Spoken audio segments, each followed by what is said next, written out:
तो बिकी विशाल नाही मिली दोबारा होठ सपने में सुन पवन हो लागी न भारा राही तो बिकी विशाल नाही मिली दोबारा होठ सपने में सुन पवन हो लागी न भारा बिकी लगावता लो आगे पीछे ले जाके पड़न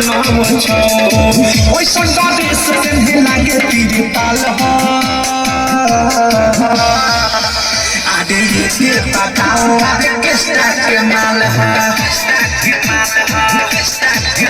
आदे ये बताओ आगे किसका के माल है हिल बंगाल से बाहर निके चल हो कमर हिला के त कहरत बवाल हो देखो एकर गोरे गोरे गाल हो आदे के बताओ आदे किसका के माल है आदे के बताओ आदे किसका के माल है